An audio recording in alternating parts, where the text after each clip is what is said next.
A former Mafia boss hires a poor girl to teach his autistic son, and at first it seems like a miracle. She has no credentials, no training, just a gift for reaching kids that everyone else has given up on. Within weeks, his son, who couldn't speak a full sentence, is composing music and solving problems in ways no one thought possible. But when a video of the boy's breakthrough goes viral, the cameras don't just capture hope, they uncover secrets, dangerous secrets. Suddenly, the father's criminal past explodes into the headlines. Angry parents demand the girl be fired, the school expels the boy, and someone from the shadows, someone who knows exactly what this father used to be, starts closing in. Now the girl has to choose, walk away and protect herself, or stand beside a man the whole world wants to destroy. But here's the real question. Can a man who built his life on violence ever truly escape his past? And when everything crumbles, when the hate, the fear, and the judgment become too much, will love and redemption be enough to save them all? The phone rings at 6:30 in the morning. I know the sound means trouble. Nothing good comes this early. I reach for it before the second ring. "Mr. Romano," a woman's voice, polite but strained. "Speaking. This is Principal Hayes from Ashford Academy. We need to schedule an urgent meeting regarding Luca's academic standing." My chest tightens. I stand and walk to the window. The city is waking up below me. Traffic sounds filter through the glass. "What kind of meeting?" "It's best discussed in person." Her voice is careful now. "Can you come in this morning?" I want to refuse. I want to demand answers now. But I've learned that power doesn't work the same way anymore. "I'll be there at 9. I hang up before she can say more. Luca's room is down the hall. I knock softly before entering. He sits cross-legged on his bed, already dressed in his school uniform. His fingers tap against his knees in a steady pattern. 1, 2, 3, 1, 2, 3. "Morning, kid." He doesn't look up. His eyes stay fixed on the wall. I move closer and sit on the edge of his bed. His rhythm doesn't change. I've learned not to interrupt it. Some days the patterns are all he has. "We need to fix your tie." He glances at me briefly. His hands stop tapping. He reaches for the tie hanging loose around his collar. His fingers fumble with the fabric. He tries twice, 3 times. His frustration builds with each failed attempt. "Here." I reach out slowly. "Let me help." His eyes find mine. Something shifts in his expression. Trust, maybe, or just exhaustion. I take the tie gently and loop it into a Windsor knot. My hands remember the motion from a different life, when I wore suits for different reasons. "There you go." He touches the tie with careful fingers. Then he returns to his tapping. 1, 2, 3. I feel proud of him and terrified for him. The world doesn't understand boys like Luca. It demands eye contact and small talk and things that drain him. It punishes him for being different. "You hungry?" He shakes his head. "Okay. Mrs. Delaney will drive you to school later." His tapping speeds up, just slightly. I recognize the sign. Anxiety. "What's wrong?" He doesn't answer. He never answers directly, but his eyes dart to his backpack, then to me. "You're worried about something." His fingers go still. I wait. Patience is the only tool that works with Luca. Finally, he whispers one word. "Tests." My jaw clenches. So the school has been testing him again, pushing him into boxes he can't fit. "Don't worry about tests." My voice is firm. "You're smart in your own way." He looks at me fully then. His eyes are my late wife's eyes, dark and deep and full of things he can't say. "Promise? Promise?" But the knot in my stomach tells me I might be lying. Ashford Academy sits on a hill overlooking the Hudson, red brick and ivy, old money and older names. I paid a fortune to get Luca in here. Now I wonder if it was a mistake. I park my car and walk through the main entrance. Parents cluster near the doors. They glance at me and turn away. Whispers follow me down the hallway. I've heard the rumors. They know who I was, what I did. In this place, my past clings to me like smoke. Mrs. Delaney waits outside the principal's office. She's been Luca's caretaker since he was 3. Stern face, iron grey hair, loyal to the bone. "They're waiting for you." Her voice is tight with worry. "What did they say?" "Nothing good?" She touches my arm briefly. "Be careful, Vincent." I nod and step inside. Principal Hayes sits behind a mahogany desk. She's flanked by 2 teachers I don't recognize. A man in his 50s with thin-rimmed glasses. A younger woman with perfectly styled blonde hair. "Mr. Romano." Hayes gestures to the chair across from her. "Please sit." I remain standing. "What's this about?" Hayes exchanges a glance with the male teacher. He opens a folder and slides it across the desk. "Luca has failed every standardized test this semester. His tone is clinical. Math, reading, science. Every single one. I look down at the papers. Red marks cover them. Scores in single digits. My throat goes dry. He's trying his best. We understand that. The blonde teacher speaks now. Her voice drips with false sympathy. But Ashford has standards. We can't accommodate students who consistently underperform. Accommodate? My voice comes out harder than I intend. He has autism. He learns differently. We're aware. Hayes folds her hands. But the board has concerns. Other parents have complained. About what? The silence stretches between us. Finally, Hayes speaks carefully. About disruptions, and about whether Luca belongs in a mainstream setting. Something hot and familiar rises in my chest. Anger. The kind I used to let loose without thinking. But I'm not that man anymore. My son belongs wherever I say he belongs. I keep my voice level. He's brilliant. Just not in ways you measure. Mr. Romano. The male teacher leans forward. We've reviewed his case thoroughly. The board meets next week. Unless there's significant improvement, Luca will be expelled. The word hits like a fist. Expelled. I grip the edge of the desk. My knuckles turn white. You're giving up on a 12-year-old boy. We're being realistic. Hayes stands. I'm sorry, but the decision is nearly final. Nearly. I hear the door to negotiation still cracked open, but I don't know how to wedge it wider. I leave without another word. In the hallway, parents stare openly now. A woman in pearls whispers to her friend. A man in a business suit shakes his head. I recognize the judgment in their eyes, not just for Luca, for me. They know I don't belong here either. I push through the front doors and breathe cold air. My hands shake. I shove them in my pockets. Mrs. Delaney appears beside me. What did they say? He's out unless something changes. Her breath catches. Vincent, I need a minute. I walk away before she can respond. My feet carry me down the stone steps and across the street. A small park sits opposite the school. Trees and benches and a playground. That's when I see her. A girl, maybe 16 or 17, black, wearing worn jeans and a bright yellow jacket. She sits on a bench surrounded by 5 younger kids.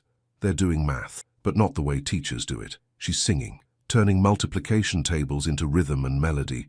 The kids laugh and clap along. They shout answers. They get them right. I stop walking. Something about her draws me in. The way she moves, the way she speaks. Confident but gentle, like she was born to teach.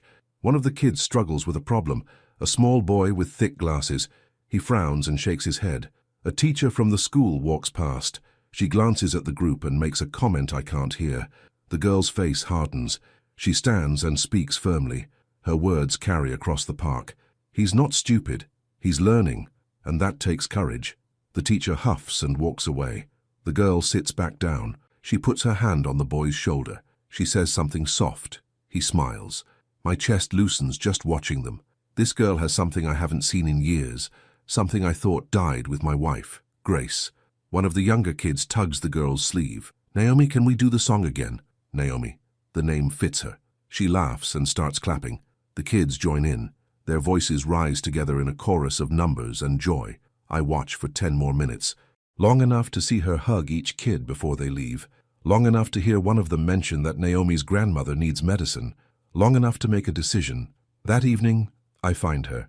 It's not hard. Small community, a few questions in the right places. She volunteers at the community center 3 blocks from the park. I walk in at 7. The place smells like old linoleum and burned coffee.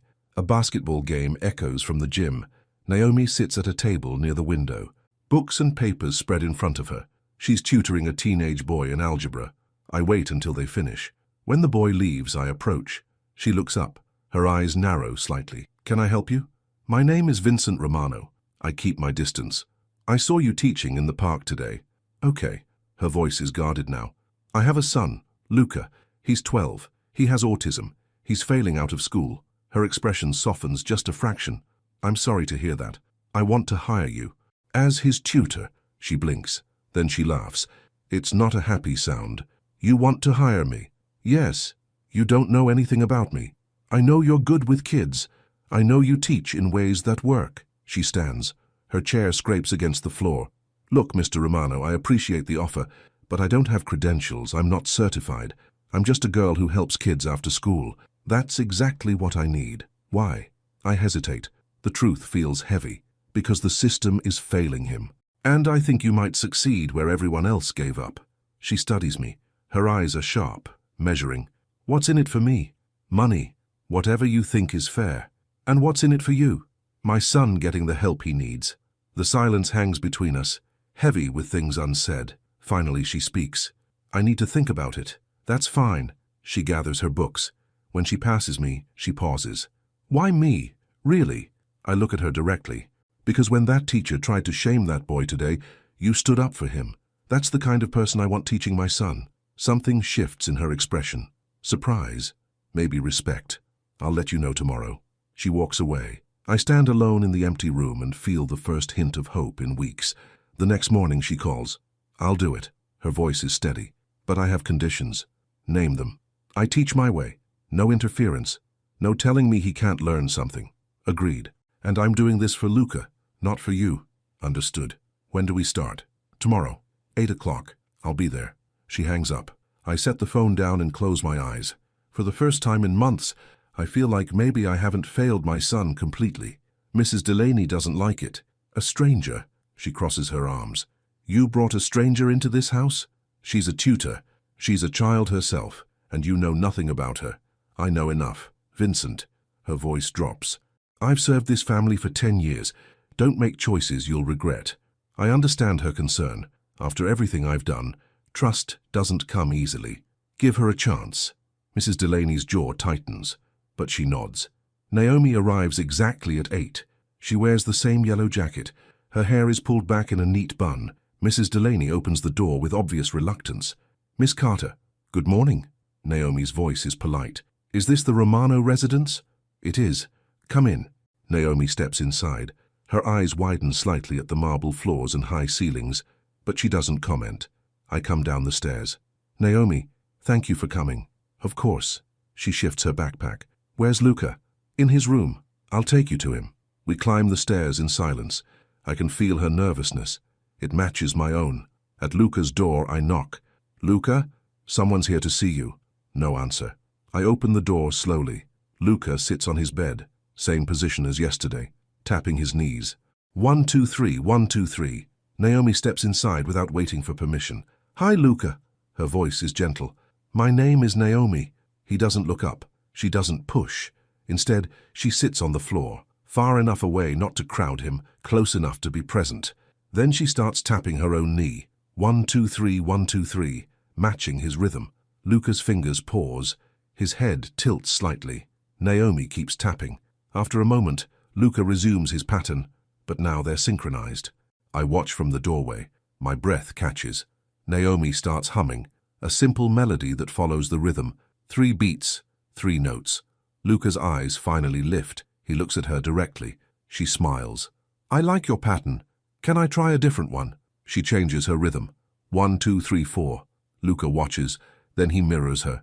That's beautiful. She sounds genuinely amazed. You're really good at this. Luca's lips curve up, just barely, but it's there. A smile. Naomi catches my eye. She nods slightly. I step back and close the door softly. 2 hours later, Naomi emerges. Her face is bright with excitement. He's incredible. She grabs my arm without thinking, then quickly lets go.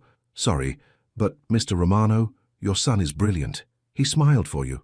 He did more than that. He showed me patterns, colors, music. Her words tumble out fast. He thinks in rhythms. Everything connects through sound for him. The school says he can't learn. The school is wrong. Her voice is fierce now. He can learn anything. We just need to teach him in his language. I feel something in my chest loosen. Relief, pride, something like joy. Can you really help him? Yes, she says it without doubt. But it won't be easy, and it won't look like traditional teaching. I don't care what it looks like as long as it works. She studies me carefully. Why does this matter so much to you? The question catches me off guard. I think of my wife, of the promises I made at her funeral, of the man I've tried to become. Because he's my son, and he deserves better than what this world wants to give him. Naomi's eyes soften. Okay, then let's get to work. The first week passes in a blur. Naomi comes every morning at 8. She brings colored blocks, small instruments, sketch pads, no textbooks, no worksheets. Mrs. Delaney watches with suspicion at first, but even she can't deny the changes. Luca speaks more, not in long sentences, but in words that matter. Blue, when he sees his favorite mug. Yes, when Naomi asks if he wants to try something new. Thank you. On the third day, completely unprompted. That night, I find myself crying, standing alone in my study, tears streaming down my face. Maria would be so proud of him. Friday morning, the school calls again. Principal Hayes. Her voice is clipped. Mr. Romano, we've heard you hired a private tutor. I did. May I ask about her qualifications? My jaw tightens. She's qualified. The board would like to review her credentials before next week's meeting. She doesn't need credentials. She gets results. That's not how we operate at Ashford. Then maybe Ashford operates wrong. The line goes quiet. I can feel her anger through the phone. We'll discuss this further on Monday. She hangs up. I set the phone down harder than necessary. Naomi appears in the doorway. She must have heard. Problems? Nothing I can't handle. She doesn't look convinced. Mr. Romano, I don't want to make things worse for Luca. You're not. You're the only thing making them better. She shifts her weight. The school doesn't like me. I can tell. The school doesn't matter. It does if they expel him. She's right. I know she's right, but I don't have another answer. That afternoon I receive a text from an unknown number. Old ghosts don't stay buried, Vincent. I stare at the words. My blood goes cold. Marco. I haven't heard from him in 5 years. Since I left the life, since I walked away from everything we built. I delete the message, but the damage is done, the past is coming back, and I don't know how to protect the people I love from it. Sunday, Naomi doesn't come. It's her day off. Luca sits at the kitchen table, drawing. He fills page after page with colored circles, each one precise and careful. I watch him and feel a mixture of pride and fear. He's changing, growing, becoming more himself. But the world outside our home is closing in. The school board meeting is tomorrow. Marco's message sits like poison in my mind. Mrs. Delaney brings coffee without being asked. He's doing well. She nods toward Luca. That girl, she's good for him. I know. But you're worried. I look at her. She's known me long enough to read the shadows in my face. There are people from my past. They might come back. Can you stop them? I don't know. She touches my shoulder. Then we protect him, whatever it takes. Her loyalty humbles me. Thank you. She doesn't respond, just squeezes my shoulder and walks away. Monday morning arrives too fast. Naomi comes at 7:30, earlier than usual. She's wearing a dress instead of jeans. She looks nervous. The meeting is at 9, right? Yes. I want to be there. I shake my head. You don't have to. I'm going. Her voice is firm. Luca is my student. I should speak for him. Naomi, please. Her eyes find mine. Let me help. Something shifts in my chest. Gratitude and something deeper. Okay. The boardroom is full. Principal Hayes, 4 board members, 3 teachers, and a handful of parents. They all turn when we enter. I feel their judgment, sharp and immediate. Naomi walks beside me with her head high, but I see her hands trembling. Mr. Romano. Hayes gestures to 2 chairs facing the long table. And you brought Naomi Carter, Luca's tutor. One of the board members, a woman in her 60s with silver hair, raises an eyebrow. I wasn't aware we'd approved a tutor. You didn't. I keep my voice level. I hired her privately. I see. The woman makes a note. Well, let's begin. The next hour is brutal. They present Luca's test scores, his behavioral reports. Teachers describe his inability to focus, to follow instructions, to participate. Every word feels like a knife. Finally, Hayes turns to me. Mr. Romano, we understand you care about your son, but Ashford simply isn't equipped to meet his needs. Then equip yourselves. A ripple of reaction moves through the room. The silver-haired woman leans forward. Excuse me? My son is brilliant. You just don't know how to see it. With all due respect, one of the male board members speaks up, we have extensive experience in education, and I have experience with my son. I stand. He's improving. Ask his tutor. All eyes turn to Naomi. She stands slowly. Her voice wavers at first. Luca learns through music and patterns. He has synesthesia. He sees colors when he hears sounds. She gains strength as she speaks. In 2 weeks I've taught him multiplication, basic algebra, and reading comprehension, not through traditional methods, through his strengths. That's highly unusual, Hayes says skeptically. So is Luca. Naomi's voice grows steady. But unusual doesn't mean unable. The silver-haired woman studies her carefully. Miss Carter, what are your qualifications? Naomi's breath catches. I see the fear flash across her face. I don't have formal qualifications. No degree? No certification? No, ma'am. Murmurs spread through the room. Parents whisper. Board members exchange looks. Then how? The woman continues coldly. Can you claim to know better than trained professionals? Naomi's jaw tightens. When she speaks, her voice rings clear. Because I listen to him. I don't try to force him into a box. I meet him where he is. That's a lovely sentiment. The woman's tone drips condescension, but sentiment doesn't pass standardized tests. Tests don't measure worth. Naomi's hands stop trembling. And they certainly don't measure intelligence. Not the kind that matters. The room falls silent. I feel proud of her. Fiercely, unexpectedly proud. Hayes clears her throat. This is all very touching, but the board has a decision to make, based on objective criteria. Give him 1 month. I interrupt. Let Naomi continue working with him. Test him again. If there's no improvement, I'll withdraw him myself. The board members confer quietly. Finally, the silver-haired woman speaks. Very well, 1 month. But understand, Mr. Romano, this is a courtesy. Don't waste it. We're dismissed. In the parking lot, Naomi leans against my car.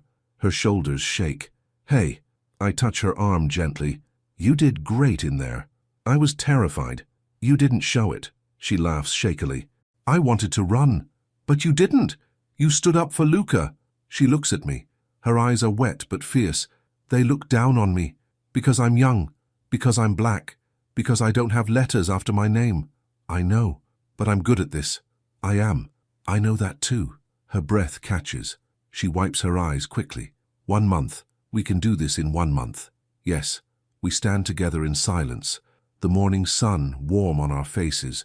I don't tell her about Marco's message. About the shadows gathering. For now we have hope. That has to be enough. The next morning I wake before dawn. Sleep has been impossible. Marco's message plays on repeat in my mind. The board's cold faces. Naomi's trembling hands. I stand at my bedroom window and watch the city lights fade. I've spent 5 years building this new life. 5 years proving I could be different. One text message threatens to destroy it all. My chest tightens. I need to tell Naomi the truth before someone else does. She arrives at 8 as always, but today her smile seems forced. Morning, Mr. Romano. Naomi. I gesture toward my study. Can we talk before you start with Luca? Her eyes find mine. Worry flickers across her face. Of course. We sit in leather chairs facing each other. Morning light streams through the windows. I don't know how to begin. She waits patiently, her hands folded in her lap. Finally, I speak. There are things you should know about me. Okay. Things that might change how you see me, how you see this job. Her voice is calm. What kind of things? I take a breath. The words feel like broken glass in my throat. Before Luca was born, I was involved in organized crime. The silence stretches between us. Naomi doesn't move, doesn't speak. The Mafia. I force myself to continue. I was a strategist. I helped run operations. Illegal operations. I see. I left that life when my wife got pregnant. She made me promise. I walked away completely. But people remember. Yes. My jaw clenches. People remember.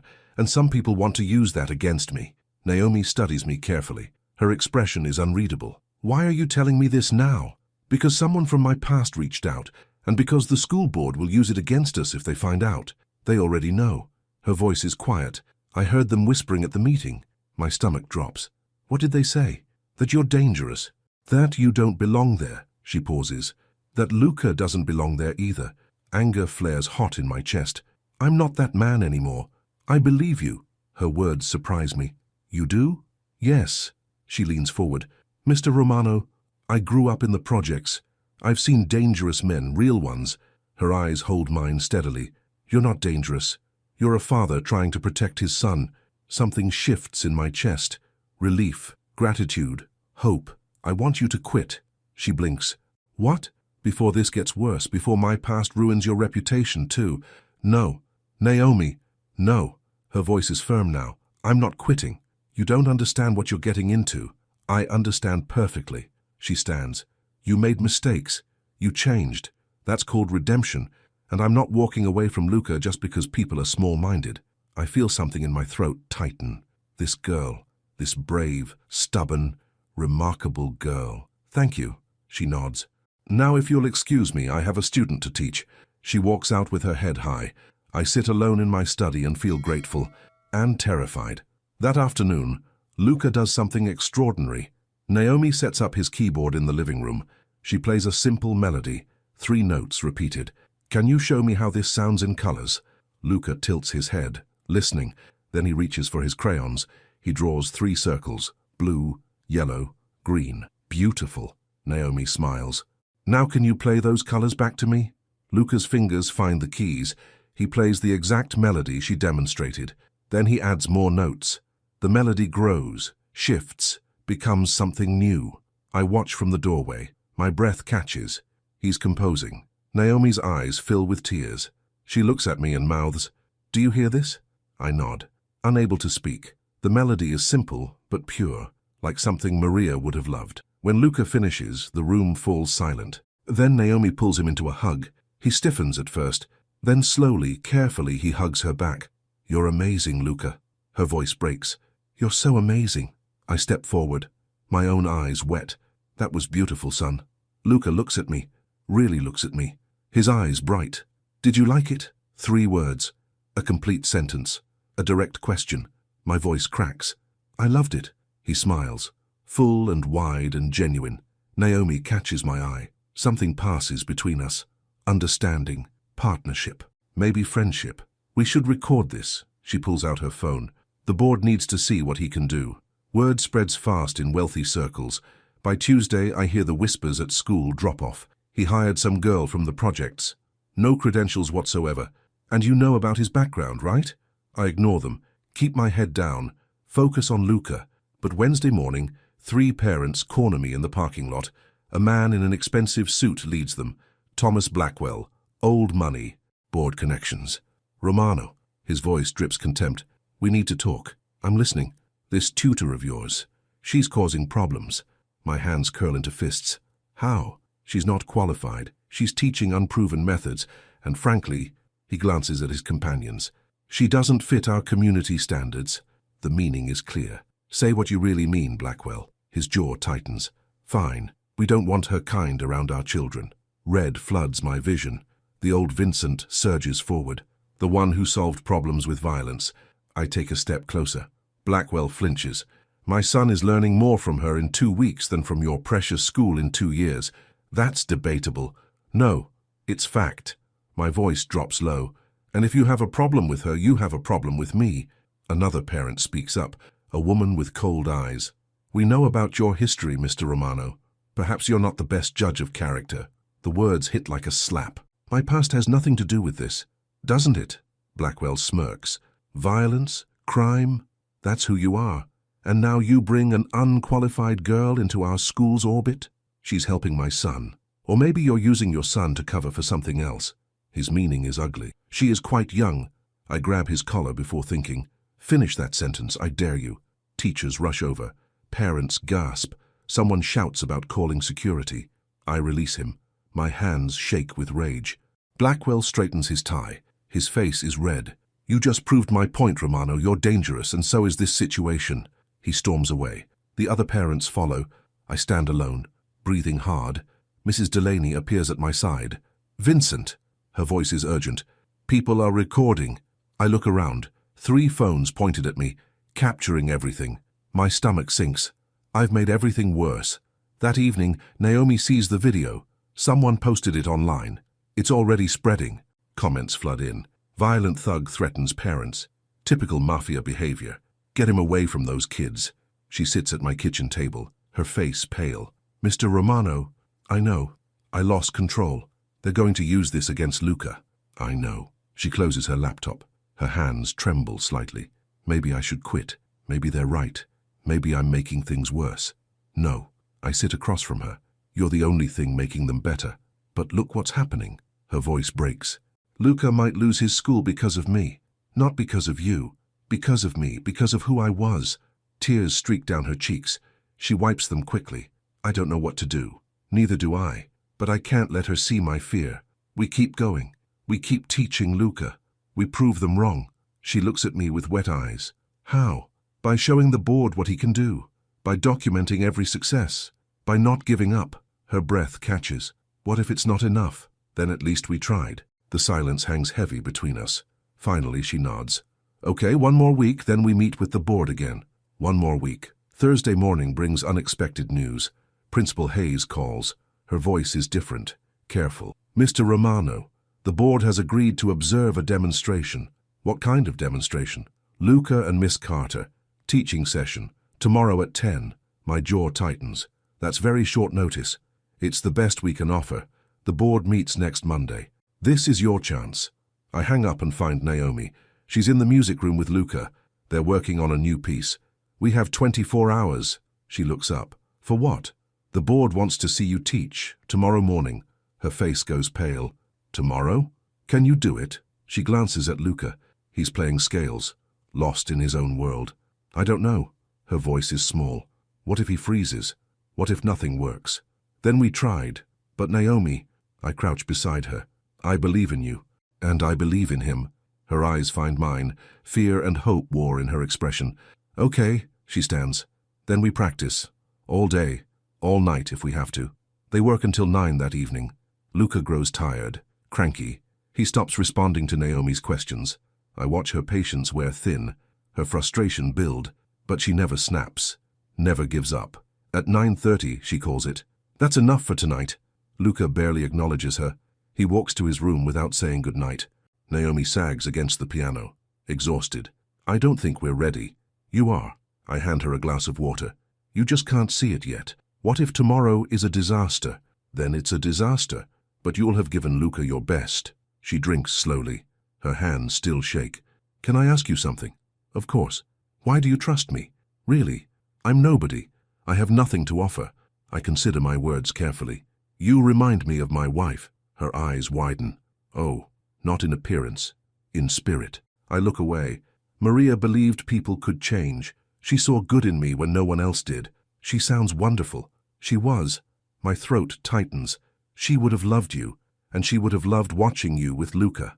Naomi's eyes fill with tears. I'm sorry you lost her. Me too. We sit in comfortable silence. The house quiet around us. Finally, she stands. I should go. Get some rest. Naomi. I walk her to the door. Whatever happens tomorrow, thank you for everything. She smiles through tears. See you in the morning. I don't sleep. Instead, I sit in Maria's old rocking chair, the one she nursed Luca in. I hold her photograph, trace her smile with my thumb. I'm trying, I whisper to her. I'm trying so hard to be the man you wanted. The house is silent, but I feel her presence. She would tell me to have faith, to trust, to love. I close my eyes and pray for the first time in years. Friday morning arrives clear and cold. Naomi shows up at 8. She looks exhausted, dark circles under her eyes. Did you sleep? A little. She sets down her bag. Is Luca ready? As ready as he'll be. We ride to the school in tense silence. Luca sits in the back, humming to himself. The boardroom has been transformed. Chairs arranged theater-style. A small keyboard set up front. 6 board members file in. Principal Hayes, 2 teachers, Thomas Blackwell, and 3 other parents. All eyes turn to us. My chest tightens. Naomi takes a deep breath. She kneels beside Luca. Remember what we practiced. He nods, doesn't speak. Just listen to the music. Let the colors guide you. She stands and addresses the room. Her voice wavers only slightly. Thank you for coming. Today I want to show you how Luca learns. One of the board members interrupts immediately. Miss Carter, this is highly irregular. Please. Hayes raises her hand. Let's observe. Naomi turns to the keyboard. She plays a simple pattern. 3 notes. Luca, what colors do you see? Luca stares at his hands. Silent. My stomach clenches.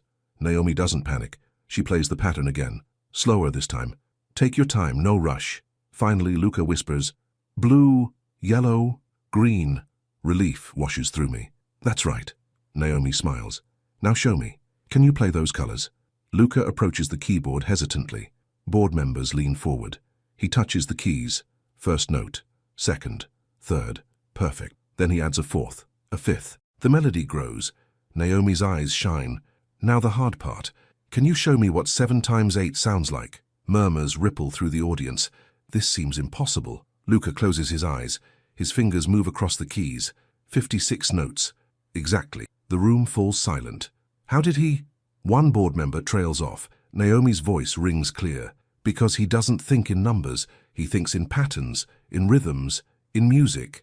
She continues the demonstration. Luca solves math problems through melodies, reads words by matching them to colors, answers questions about science by creating soundscapes. 15 minutes later, the board sits speechless.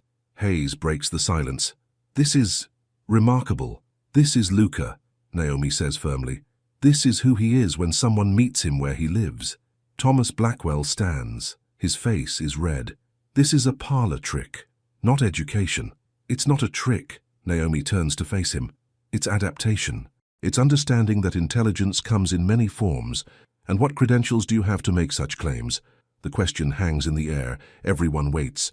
Naomi lifts her chin, her voice strong. I have the credential of caring, of listening, of seeing a child for who he is, not who you want him to be. Blackwell scoffs. That's not... Let me finish. Her voice cuts through his. Every one of you in this room had teachers who believed in you, who saw your potential, who gave you chances. She gestures toward Luca. He deserves the same. Not because his father has money, not because of some test score, but because he's human, and he's brilliant, and he matters. The room is dead silent. My breath catches. I feel pride swell in my chest. One of the female board members wipes her eyes. Another nods slowly. Hayes clears her throat. Thank you, Miss Carter. We'll deliberate and be in touch. In the parking lot, Naomi collapses against my car. I can't believe I said all that. I can, I smile. You were incredible. I was terrified. You were brave. Luca tugs her hand. She looks down. You did good, he says clearly. Thank you. Naomi pulls him into a hug. Tears stream down her face. I turn away to give them privacy, and to hide my own tears. We don't hear back that day. Or Saturday. Sunday afternoon, my phone rings. Unknown number. Mr. Romano, this is Janet Winters, from Channel 7 News. My blood runs cold. How did you get this number? We're running a story about education reform. Your son's demonstration went viral. What?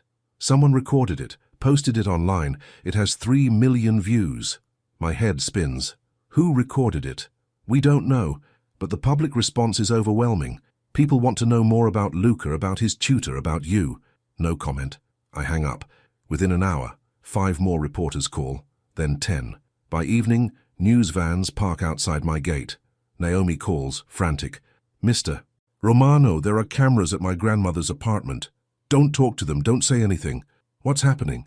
I don't know, but stay inside. I'll figure it out. I hang up and pace my study. This is exactly what I feared. Attention, exposure. Marco will see this. He'll know exactly where to find me. Mrs. Delaney appears in the doorway, her face grave. Vincent, you need to see this. She hands me her tablet. A news article loads. The headline reads, Former mob boss's autistic son stuns school board. Below it, my photo, old, from my trial years ago. The article details my past. Every crime, every accusation, every secret I've tried to bury. And at the bottom, a quote from an anonymous source. Vincent Romano is using his disabled son and a naive young girl to rehabilitate his image. Don't be fooled. A criminal doesn't change. My hands shake. I set the tablet down. This is bad. It gets worse. Mrs. Delaney opens another tab. Someone created a petition. Remove Vincent Romano's son from Ashford Academy. It has 15,000 signatures. My chest tightens. I can't breathe. Everything I've built is crumbling, and I've dragged Naomi and Luca down with me. Monday morning, I drive to the school alone. Luca stays home. Too dangerous to bring him. Principal Hayes waits in her office. Her expression is cold. The board met yesterday evening, and, due to recent publicity and safety concerns, we're requesting Luca's immediate withdrawal. The words slam into me like fists. You're expelling him. We're protecting our community. From what? A 12-year-old boy? From the chaos surrounding him. Her voice hardens. And frankly, Mr. Romano, from you. I want to argue, to fight, but I see the decision in her eyes. It's already made. Fine. I stand. Luca doesn't need this place anyway. One more thing. Hayes slides a folder across her desk. We're also formally banning Miss Carter from campus. Rage explodes in my chest. She did nothing wrong. She became part of a media spectacle. That's unacceptable. You're punishing her for my past. We're protecting our students. Good day, Mr. Romano. I leave before I do something I'll regret. Outside, reporters swarm me. Cameras flash. Questions fly. Mr. Romano, is it true you're exploiting your son? How much are you paying the tutor? Will you apologize to the Ashford community? I push through without answering. Get in my car. Drive away with shaking hands. At a red light, my phone buzzes. Another unknown number. This time I answer. Hello, Vincent? Marco's voice smooth as poison. Saw you on the news. Looking good. What do you want? Just checking in. Seems like you're having some trouble. Stay away from my family. Or what? He laughs. You'll call the cops? We both know you won't do that. I'm warning you, Marco. No, Vincent, I'm warning you. You owe me, and I'm coming to collect. The line goes dead. I sit at the green light. Cars honk behind me. Everything is falling apart. When I get home, Naomi's car is in the driveway. I find her in the living room with Luca. They're packing her teaching materials. Her face is swollen from crying. Naomi! I'm sorry. Her voice breaks. I'm so sorry. I ruined everything. You didn't ruin anything. Yes, I did. The video, the publicity, it's my fault. I kneel beside her. Listen to me. None of this is your fault. You gave Luca something no one else could. You gave him hope. She shakes her head. Tears pour down her face. Hope isn't enough. He's still expelled. I'm still banned. And you... She looks at me. Your past is all anyone talks about now. I don't care what they talk about. You should. She stands, wipes her eyes. Mr. Romano, thank you for the opportunity, but I think it's best if I go. Naomi, wait. I'm sorry. She grabs her bag. Tell Luca I'll miss him. She walks out. The door closes softly behind her. Luca looks at me, confusion in his eyes. Where did she go? My throat tightens. She had to leave for a while. When will she come back? I can't answer, because I don't know if she will. Luca's face crumples. He runs to his room. The door slams. I stand alone in the empty living room. And for the first time in years, I feel completely powerless. That night I sit in the dark. No lights, no sounds, just silence. My phone buzzes constantly. More reporters, more threats, more hate. I ignore them all. At midnight, I walk to Maria's photo. I failed, I whisper. I tried to protect them, and I failed. The photo offers no comfort, just her frozen smile. I sink into the chair, put my head in my hands, and finally, I let myself break. 1 week passes in silence. Luca stops eating. He sits in his room and stares at the wall. His hands tap the same rhythm over and over. 1, 2, 3, 1, 2, 3. I try to reach him, but he's locked himself away. Mrs. Delaney brings soup, crackers, his favorite foods. He doesn't touch them. Vincent. Her voice is heavy with worry. He needs help. I know. Professional help. A therapist. Someone who understands. He needs Naomi. She falls silent. We both know that's impossible now. Thursday evening, I find myself watching Naomi's viral video again. It has 7 million views. Comments pour in by the thousands.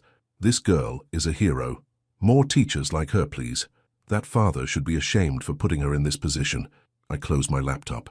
My chest tightens. They're right. I did this to her, to Luca, to everyone. My phone rings. I almost don't answer, but something makes me pick up. Romano. A man's voice, deep and unfamiliar. Who is this? Someone who saw your son's demonstration. I run the community center on East Side.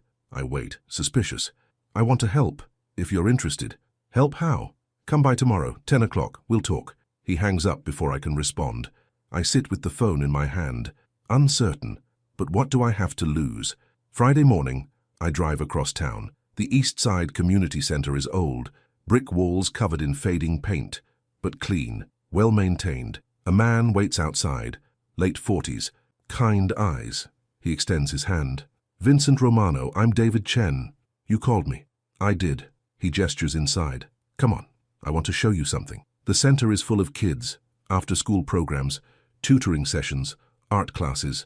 Chen leads me through hallways covered in children's drawings. This is what we do. Help kids who fall through the cracks. Why am I here? Because I think you want to do the same. He stops at a window overlooking the gym. Your son's story moved people, inspired them. But now everyone's focused on your past instead of his future. My jaw clenches. I can't change what I was. No, but you can control what you become. His voice is firm. Own your story, Vincent. Tell the truth. Let people see who you are now. They won't believe me. Maybe not. But you have to try. Something shifts in my chest. Hope. Tiny, but real. How? Press conference. Public apology. Full honesty. Chen turns to face me. I'll help you organize it. If you're brave enough. I think of Luca, alone in his room, fading. I think of Naomi, working double shifts at some diner, hiding. Okay, my voice is steady. Let's do it. Saturday, I call an old contact, a lawyer who helped me years ago. Vincent, didn't expect to hear from you. I need help. Legal advice about going public. A pause. Going public about what? Everything. My past. My crimes. All of it. That's risky. Very risky. I know, but I have to do it. Then do it right, he said. Write a statement, stick to facts, show remorse. And Vincent? Yeah? Be prepared for the consequences. Sunday, I sit at my desk and write. The words come slowly, painfully. Each sentence feels like pulling glass from a wound. I was Vincent Romano, Mafia strategist, criminal. I made choices that hurt people, destroyed families, broke laws. I thought power meant strength. I was wrong. My wife showed me a different way. Love, forgiveness, change. I walked away from that life, but I can't walk away from the damage I caused. I'm sorry. To everyone I hurt, everyone I betrayed, my son deserves better than my past. So does his teacher. So do all the people watching this story. I'm not asking for forgiveness. I'm asking for a chance to prove people can change. I read it over. My hands shake. Mrs. Delaney appears in the doorway. Is that your statement? Yes. It's honest. Is it enough? She doesn't answer. Just squeezes my shoulder and walks away. Monday morning arrives too fast. Chen arranged everything. A small community hall, local press, no cameras from major networks. I stand backstage. My heart pounds. My throat is dry. Luca sits in the front row with Mrs. Delaney. He insisted on coming. First time he's left his room in days. The hall fills slowly. 50 people, then 100, then more. I see curious faces, angry faces, skeptical faces, and in the back, half hidden behind a pillar, Naomi. My breath catches. She's here. Chen touches my elbow. Ready? No. Good. That means you're human. He smiles gently. Go tell your truth. I step onto the small stage. The room falls silent. Every eye on me. I grip the podium. My statement trembles in my hands. My name is Vincent Romano. My voice is rough. And I was a criminal. Murmurs ripple through the crowd. I worked for the Mafia. I hurt people. I broke the law. I did terrible things for money and power. A woman in the third row shakes her head, disgust on her face. I force myself to continue. 15 years ago, I met a woman named Maria. She saw something in me I didn't see in myself. My throat tightens. She believed people could change. She made me promise to walk away, to be better. I kept that promise. I left that life. I built something new. But my past doesn't disappear just because I want it to. It follows me, hurts the people I love. I look directly at Luca. His eyes find mine. My son is autistic. He's brilliant. He learns differently than other kids. The school system failed him, so I hired a tutor, a young woman named Naomi Carter. I scan the crowd until I find her. She stands perfectly still. She gave Luca something no one else could. She saw his gifts. She taught him with kindness and creativity. And then my past destroyed everything. The media, the hate, the judgment. My voice breaks. She lost her job because of me. My son lost his school. All because I can't escape who I was. Tears blur my vision. I don't wipe them away. I'm not here to make excuses. I'm here to take responsibility. I'm sorry. To Naomi, to Luca, to everyone who believed we could build something good. I don't know if people can truly change, but I'm trying. Every single day I'm trying. I fold my statement. My hands tremble. That's all I have to say. Silence fills the hall. Then someone starts clapping. A man in the back. Then a woman beside him. Then more. Not everyone, but enough. Chen appears and guides me off stage. I feel hollowed out. Empty, but also lighter. Outside, reporters swarm. But this time their questions are different. Mr. Romano, what's next for Luca? Will you continue working with Miss Carter?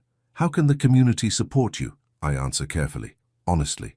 Then I feel a small hand slip into mine. Luca. He looks up at me, smiling for the first time in days. You were brave, Dad. My heart stops.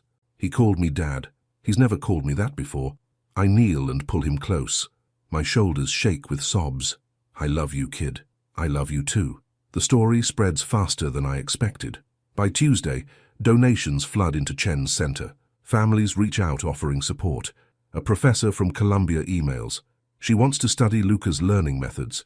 3 schools offer enrollment. No judgment, no conditions. Wednesday morning, I receive a call from a foundation. Mr. Romano, we'd like to fund a specialized learning center for children like Luca. I can barely speak. Are you serious? Completely. We were moved by your son's story and by your honesty. My chest tightens. How much funding? $2 million to start. More if the program succeeds. I sit down. My legs won't hold me. I don't know what to say. Say yes, and say you'll hire Miss Carter as director. Thursday afternoon, I drive to the diner where Naomi works. She's carrying plates. Her yellow jacket hangs on a hook by the door. I wait at a corner booth until her shift ends. When she finally sees me, her face goes pale. Mr. Romano. Naomi, can we talk? She glances at her manager. He nods. She slides into the booth across from me. Her hands fold on the table. I saw your press conference. You were there. I almost left, but... Her voice is soft. I wanted to hear the truth. I meant every word. I know. Her eyes find mine. That's what made it so powerful. The silence stretches between us. Heavy but not uncomfortable. I have a proposal. I slide a folder across the table. A foundation wants to fund a learning center for kids with different needs. She opens it slowly. Her eyes widen as she reads. They want me to run it. They want us both. You as director, me as founder. Mr. Romano. Vincent. Please, call me Vincent. She closes the folder. Her hands shake. Why would they trust me? I have no credentials, no experience running anything. You have something better. You have a gift, and you have Luca's complete trust. Tears fill her eyes. I miss him so much. He misses you too. He hasn't touched his piano since you left. Her breath catches. Really? Really? She wipes her eyes quickly. What would this center look like? However you want it, your methods, your vision, your way of teaching. She stares at me for a long moment. Then slowly, she smiles. Okay, let's do it. Friday, we meet with the foundation board. Naomi presents her teaching philosophy. Her voice is strong, clear, passionate. The board members listen intently, ask questions, take notes. At the end, the chairwoman stands. Miss Carter, Mr. Romano, welcome to the Hope Foundation family. We shake hands, sign papers, begin planning. That evening, Naomi comes to the house. Luca's face lights up when he sees her. Naomi! He runs and hugs her tight. She lifts him off the ground. I missed you, buddy. I missed you more. They sit at the piano together. She plays a note. He plays one back. Within minutes, they're composing again. I watch from the doorway, my chest tight with gratitude. Mrs. Delaney stands beside me. You did good, Vincent. We all did. The next month passes in a blur of activity. We find a location. An old library on the east side. Beautiful bones. Needs work. Vincent Romano commits his own money. The foundation matches it. We hire contractors, teachers, therapists who believe in compassion-based education. Naomi designs every detail. Music rooms, art spaces, sensory-friendly classrooms. She hangs a framed photo of her grandmother by the entrance. This is for you, Grandma, she whispers. We did it. The Hope Learning Center opens in early November. 20 families enroll immediately. Kids like Luca. Kids who need different approaches. Naomi trains 5 new teachers in her methods. She's patient, encouraging, brilliant. Luca volunteers 3 days a week. He helps younger kids with piano lessons. One afternoon I find him teaching a 6-year-old girl.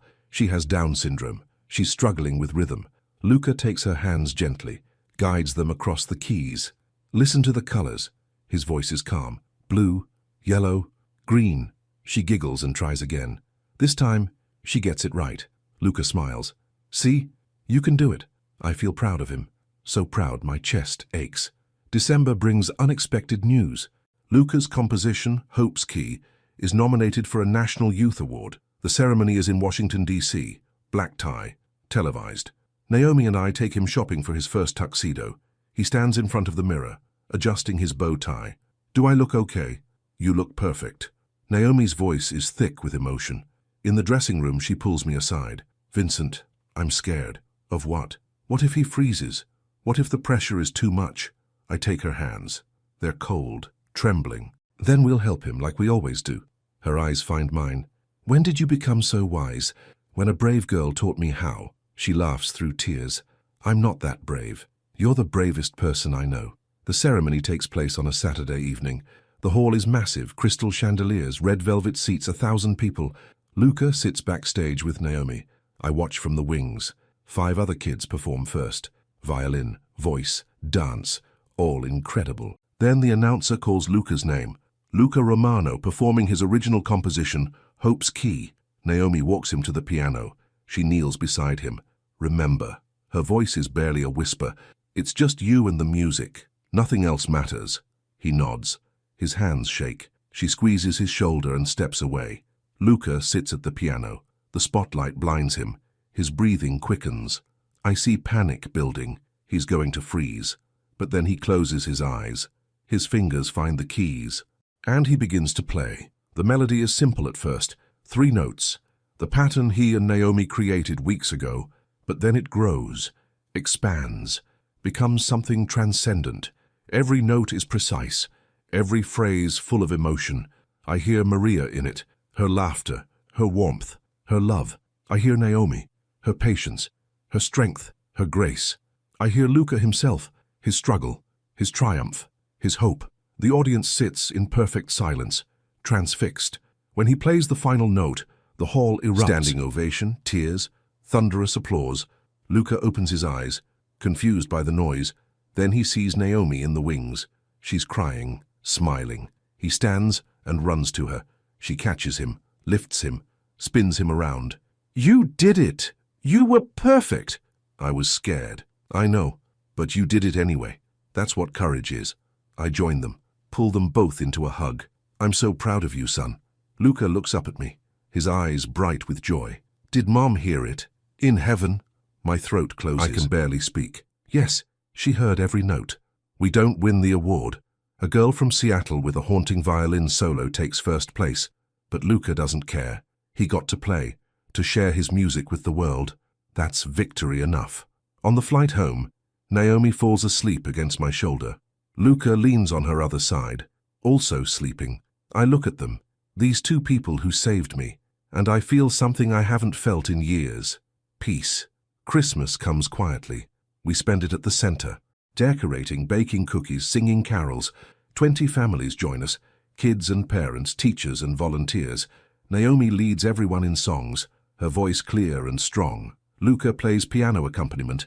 His fingers dance across the keys. At sunset, we gather outside. Chen lights candles, passes them around. This year we've witnessed something beautiful. His voice carries in the cold air.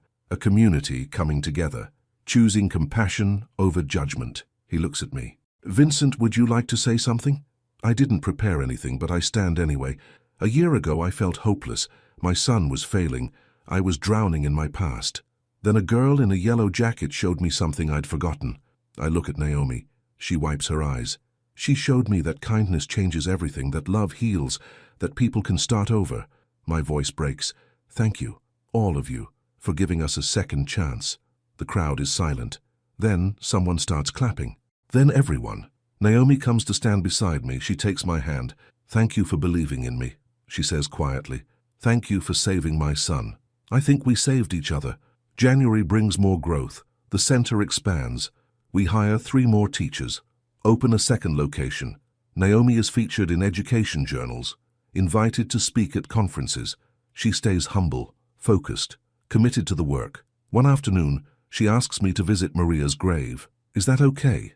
If I come? Of course. We drive to the cemetery on a cold Saturday. Luca comes too. Maria's headstone is simple, white marble. Her name, her dates, 1 line, beloved wife and mother. She taught us how to love. I place flowers at the base, yellow roses, her favorite. Naomi stands beside me, her hand finds mine. "Tell me about her." I smile through tears. She was stubborn, fierce, full of light. "Like Luca?" "Yes, exactly like Luca. She'd be proud of you." My chest tightens. I hope so. Naomi kneels and places something at the grave, a small music box. She winds it. Hope's Key plays softly. "For you, Maria," Naomi whispers. "Thank you for raising such a good man, and such a beautiful son." Luca moves closer. He touches the headstone gently. "Hi, Mom. I miss you." His simple words break me. I sink to my knees and cry. Naomi and Luca kneel beside me, their arms around me. We stay that way for a long time. holding each other, remembering, healing. 6 months later, the Hope Learning Center hosts its grand reopening. We've served over 100 families, changed countless lives. Local news covers the event, but this time the story is different. No scandal, no judgment, just celebration. A reporter approaches me. Young woman, friendly smile. Mr. Romano, what inspired all of this? I look across the room. Naomi teaches a group of kids. Luca helps a young boy at the piano. A poor girl with more riches in her heart than I ever had in my hands. The reporter follows my gaze. Miss Carter? Yes. She taught me that real wealth isn't money. It's compassion, courage, love. What's next for the center? Growth. We want to open 10 more locations, reach thousands of kids. And for you personally? I pause. Consider the question carefully. I want to keep proving that people can change, that our worst mistakes don't define us. That's beautiful.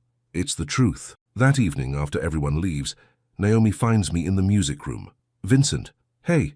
She sits at the piano, plays a few notes. I've been thinking. About what? About how far we've come, how much has changed. It's incredible. It is. She turns to face me. And it's because you had the courage to be honest, to be vulnerable. I had help. We all did. She smiles. That's what makes this so special. We did it together. I sit beside her on the bench. Our shoulders touch. Naomi, I want you to know something. What? You didn't just save Luca, you saved me too. Her breath catches. Tears fill her eyes. Vincent, let me finish. I take her hand. I was lost, broken, convinced I'd always be a criminal. You showed me a different way. You believed in me when I didn't believe in myself. That's what faith does. Her voice is soft. It sees who people can become. Thank you for everything. She squeezes my hand. Thank you for letting me be part of your family. We sit in comfortable silence, the piano quiet between us. Finally, she stands. I should get home. Busy day tomorrow. Naomi? Yeah? You are family. You know that, right? Her smile is radiant. I know. And you're mine too. I walk her to her car. The night is clear. Stars bright overhead. Drive safe. Always do. She pauses. Vincent, one more thing. What? I'm proud of you. For all of it. The honesty. The center. The man you've become. My throat tightens. That means more than you know. She hugs me. Quick but warm. Then drives away. I stand in the parking lot, watching her taillights fade, and I feel grateful. Blessed. Complete. Inside, Luca waits at the piano. He's composing something new. What's that one called? New Beginning, he says without looking up. I like it. Me too. I sit beside him. He leans against my shoulder. Dad, yeah? Are you happy? The question surprises me. I think about it carefully. Yes, son, I am. Good. He plays another note. Me too. Later, I stand at my bedroom window. The city glows below. I think about Maria, about the promises I made. I kept them. Finally, I think about Naomi, about her courage and grace. I think about Luca, about his music and his smile. And I think about hope, real hope, not the kind you wish for, the kind you build with hard work, honesty, love. My phone buzzes. A text from Naomi. Thank you for today, for everything. You're changing the world, Vincent. I smile and type back. We're changing it together. I set the phone down, turn off the light, lie down. For the first time in 15 years, I sleep deeply, dreamless, peaceful, free. 1 year later, the Hope Learning Center now has 12 locations across 3 states. Over 500 families enrolled, 50 teachers trained in Naomi's methods. She's written a book, Teaching Through Their Language, a new approach to learning differences. It's already a bestseller. Luca is thriving. He attends a specialized school that values his gifts. He's performing at concert halls, composing constantly. And me? I volunteer at the center 3 days a week. I mentor fathers struggling with their pasts. I share my story. I listen to theirs. I'm not perfect. I still carry guilt, still have nightmares. But I'm healing, day by day. This morning, Naomi stops by with coffee. We sit on the porch, watching the sunrise. Big day tomorrow, she says. The 5th anniversary celebration? Yep. Can you believe it's been 5 years? Sometimes yes, sometimes no. She laughs. I know what you mean. We sip our coffee in comfortable silence. Vincent? Yeah? Do you ever regret it? Any of it? I consider the question. The mistakes I made? Yes. Every day. But the journey since, not for a second. She smiles. Good answer. Tomorrow, we'll celebrate with families, share stories, make plans for the future. But today is quiet, perfect, simple. Luca is teaching, Naomi is planning, Mrs. Delaney is cooking, and I'm sitting on my porch, coffee in hand, sun on my face, grateful, at peace, home. Evening falls gently. I visit Maria's grave one more time. Hey, love. I kneel beside the headstone. Just wanted to update you. I tell her about the center, about Luca's latest composition, about Naomi's book. We're okay, better than okay. My voice cracks.